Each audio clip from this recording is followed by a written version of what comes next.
Here, one Mark here. Today I'm going to be ranking all the albums of Anthrax. So let's get this going right away. One of the big four bands, you know. You guys know what Anthrax is. I don't have to really say very much. But Anthrax formed in 1981 in Queens, New York by Scott Ian and bassist Dan Lilker. After cycling through some band members and after several shows with Metallica, Anthrax with Scott Ian, Neil Turbin on vocals, Charlie Benate on drums, Dan Spitz on guitar, and again Dan Lilker on bass. They signed with Megaforce Records in 1983. Then in January 1984, they released their debut album, Fistful of Metal. There was some drama after this release.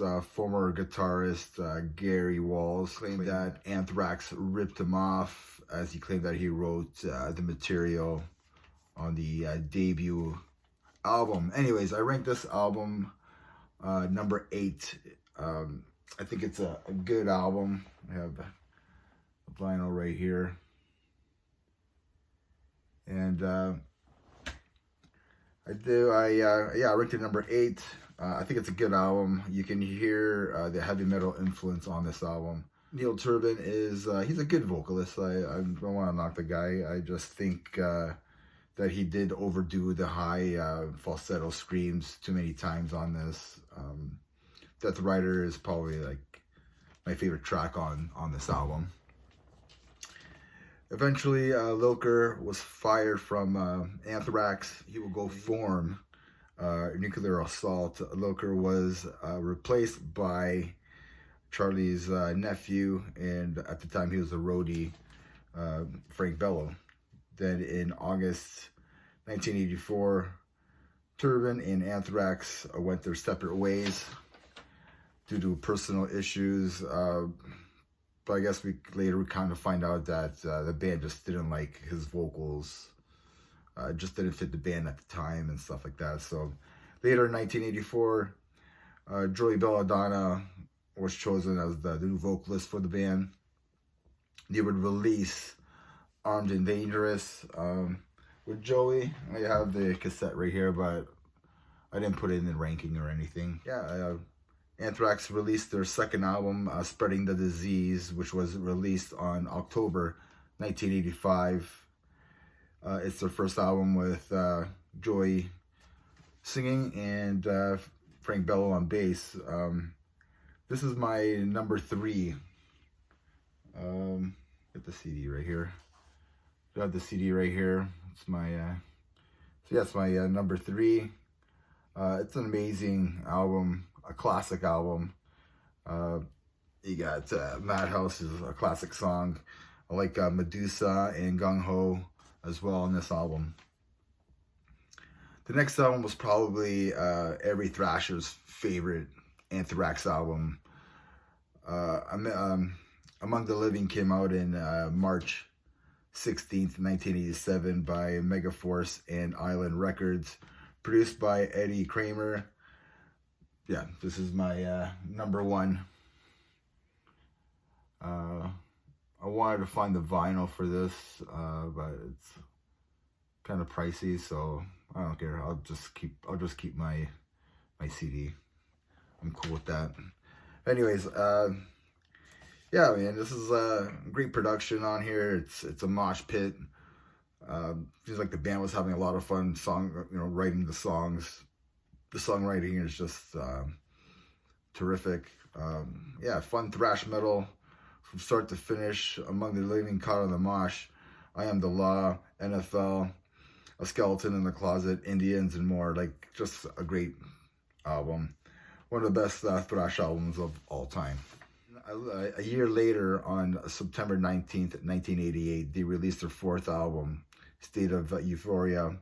I had this album at number 9. I'm the biggest fan of this album. I think it's a good album. I don't think Anthrax wrote any bad albums. I think they're all good.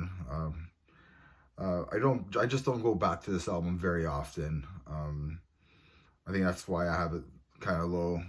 Maybe I just need to listen to it more, get more familiar with the album, to be honest. Anthrax went back in his studio in the fall of 1989 with Max Dudson, who did the last album. And on August 21st, 1990, Anthrax released Persistence of Time. It's a more serious album. It was nominated in 1991 for a Grammy Award for the Best Metal Performance category. I have this album at number 7. Yeah, I don't think it's a bad album. It's a great album. These guys didn't write a bad album, to be honest. I like it more and more every time that I listen to it. Yeah, again, I think it's a great album. Yeah, songs like Time, Keep It in the Family, Belly of the Beast. I also like the cover of Got the Time. Usually I don't really dig covers, but Got the Time is a pretty cool cover. In 1991, Anthrax collaborated with Public Enemy on a version of Bring the Noise. They did a tour together and released Attack of the Killer Bees. I don't have a copy of that album. And then when 1992 came around, Anthrax signed a $10 million record deal with Elektra Records. It's a lot of money. And they appeared on Married with Children. After that, they had some issues with Joey Belladonna and gets fired for creative and stylistic differences. After they auditioned vocalists, they acquired John Bush from Armored Saint. Then on May 25th, 1993, Anthrax released their 6th studio album, Sound of White Noise. This is my number 2. I just love this album. I mean, that's like the first album that I bought from Anthrax. I do have the CD somewhere, and I'll talk about the next album after, but yeah, that was the first album that I bought from Anthrax. I mean, you got songs like Only, Room for One More, Black Lodge. I mean, This Is Not an Exit. It's an awesome song as well. Moving on. After Sound of White Noise, Dan Spitz leaves the band to become a watchmaker. Gotta make money, right? In 1995, Anthrax released Stomp442. The band would get Paul Crook to help out on guitar, I think in production as well. The band wasn't, the album wasn't promoted from the label because Bob Christnell was fired, and Sylvia Rohn is the new president of Elektra Records. She told the band that she wouldn't have signed them to her label now, right? So I have this at number 6.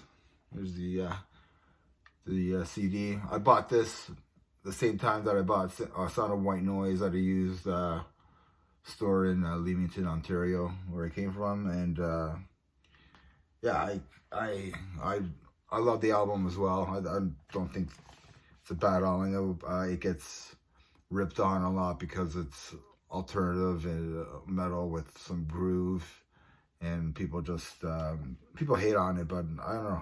I love the album. I think it really suits John Bush's voice a lot. I mean, all his releases, like, the guy was MVP. Like, he honestly saved Anthrax, to be honest, like, in the late 90s. Killer songs on this album is Random Acts of Senseless Violence, Field, Riding Shotgun. It has a Dimebag as a guest guitarist on there. He plays a solo. Drop the Ball is a killer song. I mean, I still enjoy this album. I have so many great memories. Metal groove with some alternative metal style. And I don't know, John Bush kicked ass. I think the songs are well written as well. Anthrax decided to leave Elektra Records, and I don't blame them, because you get told that you weren't gonna get signed. You're not gonna get any help. Like, why stay there? So they signed with Ignition Records. In July 21st, 1980, they released Volume 8. The Thread is Real. The album was produced by the band and Paul Crook. Guest appearances by Phil Anselmo and Dimebag on here. I had this album at number 10. It's the second last from their 11 album discography. Yeah, man, there's the album. I don't know. I think this is just a fun album. I still like the album. I put it on every once in a while. Inside Out, the music video is pretty cool. Piss and Vinegar is a killer song. Born Again Idiot is Idiot Rules. I don't know. It's an awesome song. It has some punk influences on that song as well. Alpha Male has like some of the best screams and aggression in John Bush's voice. I think that's like the only time like I ever heard that from him in all these releases that he's done.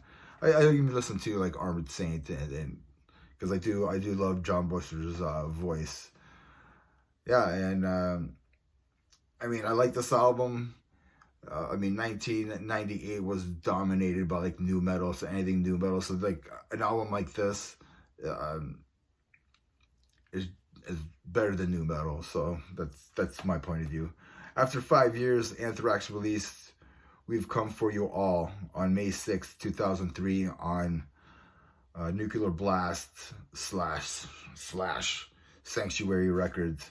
The album has Rob Cajano on lead guitar, and this is the last album with John Bush. I have this album at number 11, which is last. I don't think it's a bad album at all. I think it's a really good album. A lot of people do have Volume 8 as their worst. I don't know. I just have so many great memories with that. I got into this album a little bit later. I mean, I think maybe I bought it like 5 years ago or something like that, like not too long ago. Yeah, some killer songs that are on this album. What Doesn't Die is a great song.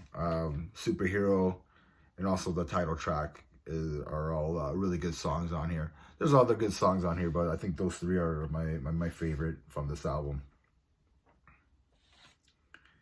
Okay, in 2005, the classic lineup played some shows together. Like Joey Belladonna came back and Dan Spitz. They ended up playing Among the Living in its entirety. I guess they were expected to record an album together after touring, but Joey Belladonna didn't agree to it. Then they asked John to kind of come back to record. He didn't want to recommit to Anthrax. He just didn't feel right about it. So then in December 2007, they announced that Dan Nelson was their new vocalist. And then in 2009, they fired Nelson. Then they got Bush back to finish some shows and some tours. And then finally, September 12th, 2011, Anthrax released their 10th studio album with their longtime vocalist, Joey Belladonna. After all that, Joey does this album. I have this album, which is Worship Music. I had this at number 4. This album just kicks ass. It's thrash metal awesomeness with some groove metal in it. The first 4 or 5 tracks on here are bangers. I think my favorite track is Crawl. I mean, Joey just sounds so good. I mean, Anthrax brought back the thrash, mixing in with their groove metal elements from the late 90s. I mean, Joey's voice on here, I think he matured as a vocalist. His voice sounds warm. It sounds rich. he has like just a touch of a lower register tone on his voice. Like just an awesome performance by him.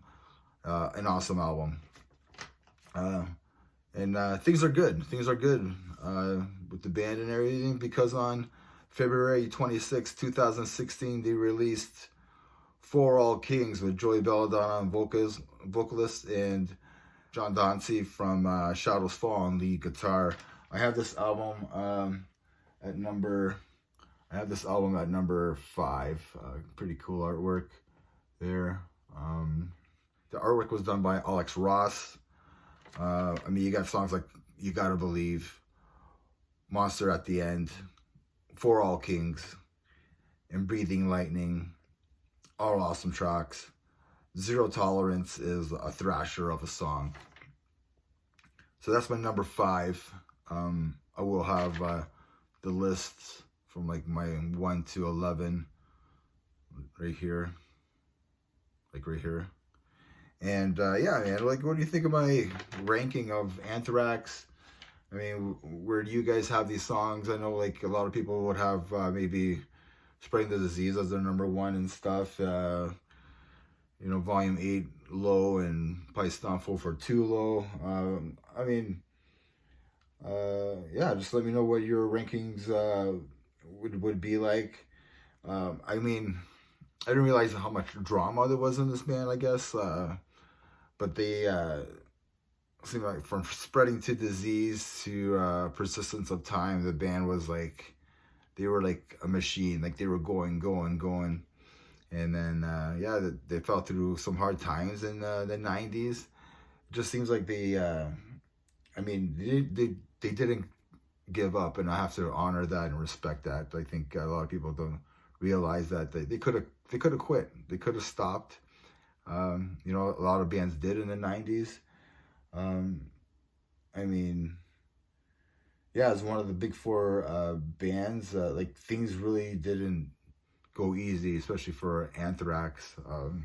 Like they kind of had like the hard time, but they prevailed. Like they kept on going, and you gotta respect that and honor that. It just didn't stop. So let me know what you guys think. Okay, thank you for watching, and remember, metal never dies. Cheers, everybody.